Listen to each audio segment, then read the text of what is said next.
All right, so in this lesson, we're going to talk about the sine and the cosine ratios. So they're the other two. They're the other two of the three trig ratios. So we talked about tangent in the last lesson. So this lesson, like I said, we're going to talk about sine and cosine. Okay, so the sine and cosine ratios are trigonometric ratios for acute angles that involve the lengths of a leg and the hypotenuse of a right triangle, okay? So now let's kind of take a look first about the ratios, the fractions, what over what is equal to the sine and cosine, okay? So as we just talked about, tangent is equal to adjacent over, no, excuse me, opposite over adjacent, okay? Sine is equal to opposite over hypotenuse, and cosine is equal to adjacent over hypotenuse, okay? Now, you guys are probably going to hear me reference SOHCAHTOA, and it's a little acronym if you want to think about it like that, okay? And this is a good way for you guys to remember what is what. So as you can see, so sine, S stands for sine, and this is opposite over hypotenuse. This is cosine, obviously, and this is adjacent over hypotenuse. And then tangent is opposite over adjacent, okay? So you guys are gonna hear me reference that a lot, all right? All right, so let's go back down here. So if I have angle A, so if I'm at angle A, so as you guys can see, so sine is opposite over hypotenuse. So in this case, BC over AB, which is the hypotenuse, is the ratio of sine. Okay, so cosine of A is equal to AC, the adjacent, over the length of the hypotenuse, which is the which is AB, okay? Sorry, got a little confused there. Okay, now you guys also see this angle of depression quotation marks. So in the tangent lesson, we talked about the angle of elevation. So remember, the angle of elevation is this, like the angle looking up. Now the weird thing about this, so you may be thinking to yourself, oh, since this is looking down, if you will, this is the angle of depression. But this is something we got to be careful about. The angle of depression is like this little part right here, and actually the angle of depression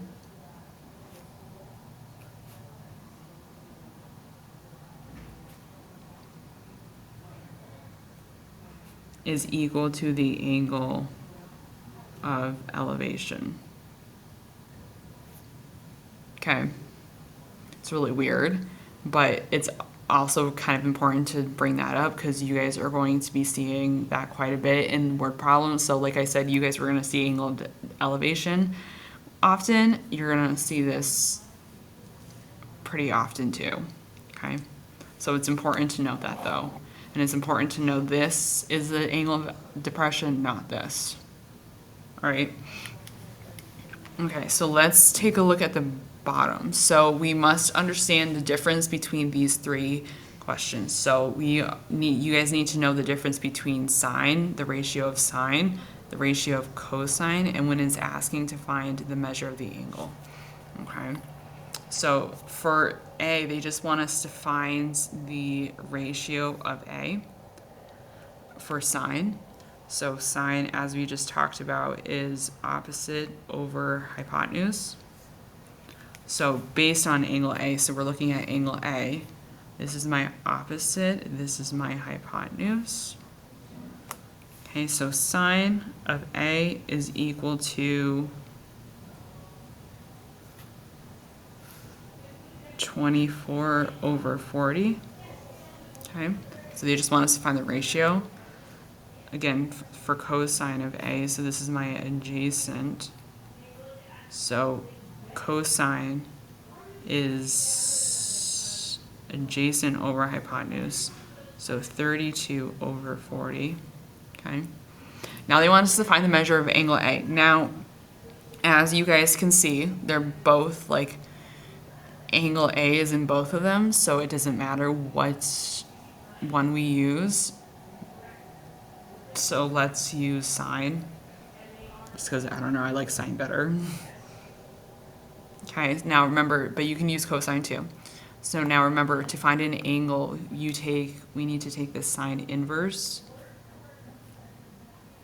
both sides. So angle A is equal to sine inverse of 24 over 40.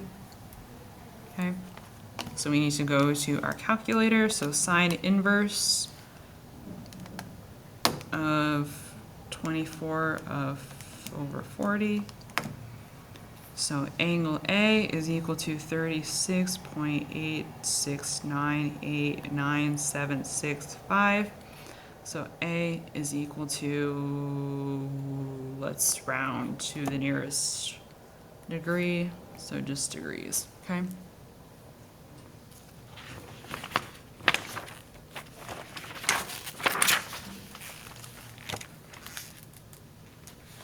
All right, so let's go to the next page.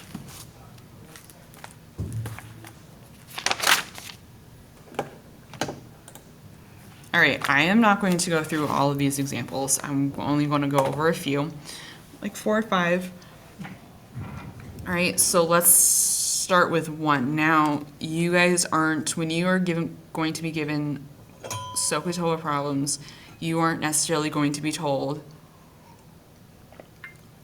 what trig ratio you need to be using. So it's important that you guys understand like how to tell whether you're using sine, cosine, and tangent. They're all going to be kind of mixed in, maybe, possibly, and it's up to you to decide which ratio you use, okay?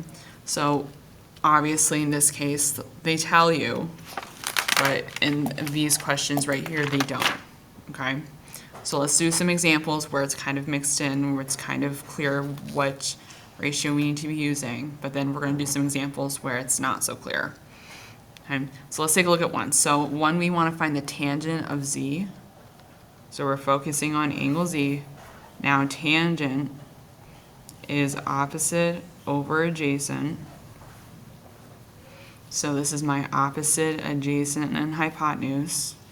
So we have opposite and adjacent in our ratio, so we're using opposite and adjacent. So tangent of z is equal to 21 over 28, okay?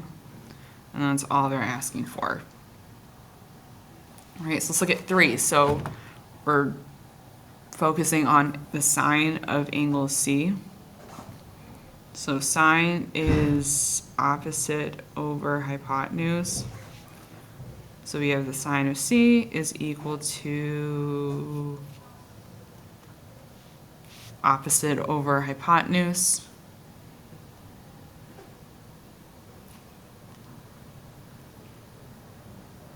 Okay, so just like that. All right, so number 5, cosine of A. So we're looking at angle A. So this is opposite adjacent hypotenuse. So cosine of A is adjacent over hypotenuse. So cosine of A is equal to 30 over 34. Like that, okay? 7, so sine of Z. So we're looking at Z.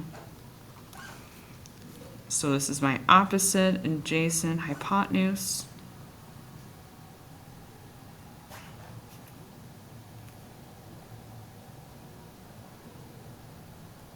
Okay, so sine of Z is equal to 24 over 32. No, I lied, that's not right. That's not right. You guys caught my mistake, good for you. Sine is opposite over hypotenuse, okay? See how easily that is to mess up? Okay, so you just got to be very, very careful. So sine is 24 over 40.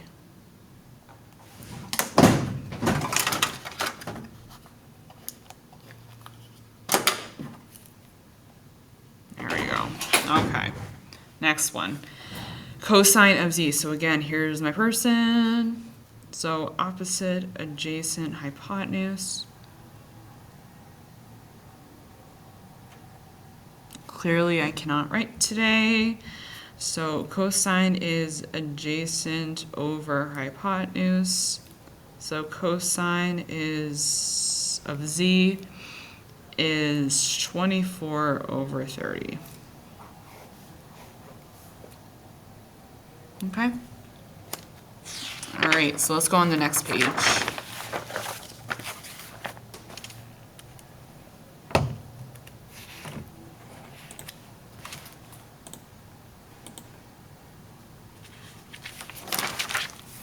All right, so let's look at, we're gonna skip this part and we're gonna go on to this part, okay? So now this is where they're all kind of mixed in. There's no clear way for us to know exactly which ratio we're using. So let's take a look. So let's start with 7. So we are trying to find the missing angle in each of these. Okay, so we're gonna put my person here because that's the angle I wanna know. Now, as you guys can see, I always like labeling my triangle, but in this specific case, when I don't know exactly what I'm using, it's really helpful, okay? So this is my opposite and my hypotenuse. Now, between this, I am given my opposite and my hypotenuse. Now, this is my adjacent side. I am giving nothing for my adjacent. So I cannot use a function, a ratio that has adjacent in it, because there's nothing for me to put in there, okay? So that's why I'm going to be using sine, because sine is opposite over hypotenuse, all right? So we're doing sine of x is equal to 51 over 55. Now we're solving for an angle measure, so when we solve for an angle measure, we need to take the sine inverse of both sides, okay? So x is equal to sine inverse of 51 over 55. Okay, so sine inverse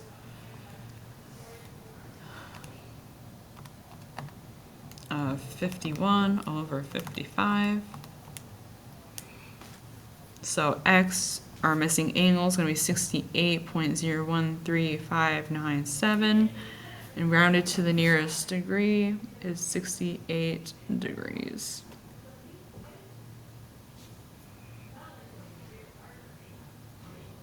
Okay. So let's do 11. So here's my person. Here's the angle that I want to find. Or here's the angle I want to find. Okay. So again, I'm going to label my triangle. So I have my opposite, adjacent, and hypotenuse. Okay.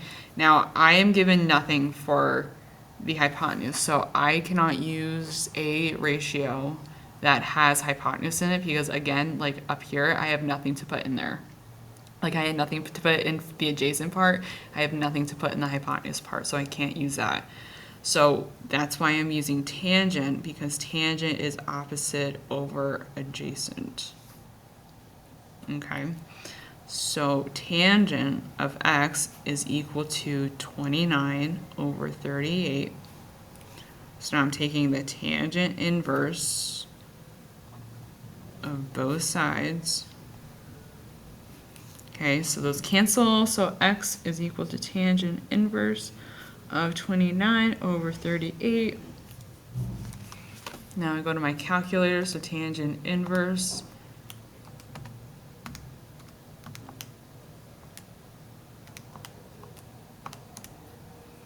so x is equal to 37.34934904. So x is equal to 37 degrees. Okay. All right, so let's do 14, last one. Let's look at this one. So here's my angle.